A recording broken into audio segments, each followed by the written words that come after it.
Alright, tonight we're going to work on section 11.1 on page 694, number 12. We have housing. According to the Census Bureau, the distribution of ethnic background of the New York City population in a recent year was 28% Hispanic, 24% Black, 35% White, 12% Asian, and 1% others. The manager of a large housing complex in the city wonders whether the distribution by race of the complex's residents is consistent with the population distribution. To find out, she records data from a random sample of 800 residents. The table below displays the sample data. Are these data significantly different from the city's distribution by race?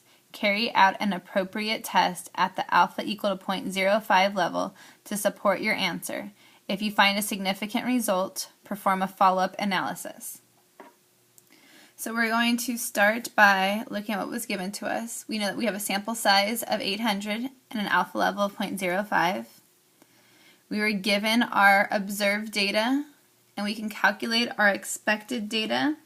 Remember, this is just multiplying what your sample size was times each of the percentages given. So that shows you the calculations I did to get that expected data. Then once we have that expected data, we know that we're going to do a chi-square test, goodness of fit. So we can go through our conditions for that. We have a random sample given to us. If we assume that there's more than 8,000 residents in the large housing complex, then we're going to be able to go ahead with this. 8,000 is an awful lot, so make sure you're saying that you're assuming it, because we definitely do not know if that's the case. And looking at the expected data, we can tell that it's all greater than or equal to 5, although this one here at 8 is pretty close to it. And we see a pretty big discrepancy happening between those two. So that right there might help us or have us reject our null hypothesis. So speaking of the hypotheses, we should write those next. The distribution of race in the complex is the same as the population distribution as our null. And the distribution of race in the complex is not the same as the population distribution is our alternative. Going ahead with our calculations, I'm going to put this data into my calculator. I'm using the Wabbit Emu Map app on my phone. So if you have an Android, there's an app that looks exactly like the calculator. So I'm going to press Stat and Edit, and you can put in all of your data right there into your lists. After you have all your lists in, then press Stat, arrow over to Test, and then go down to your chi-squared goodness of fit test.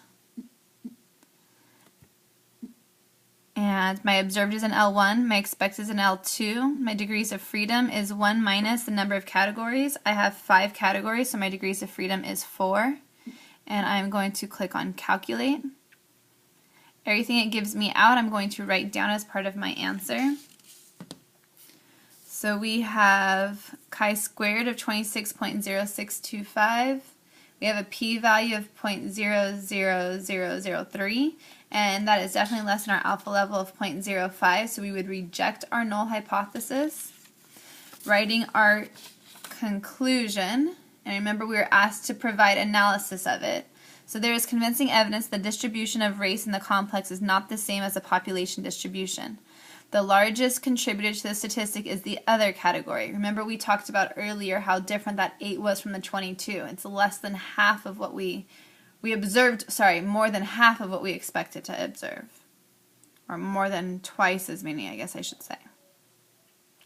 The largest contributor was the other category. There were a lot more people in the other category than was expected. That would be our chi-square goodness of fit test with follow-up analysis based on the data that we received. Thank you.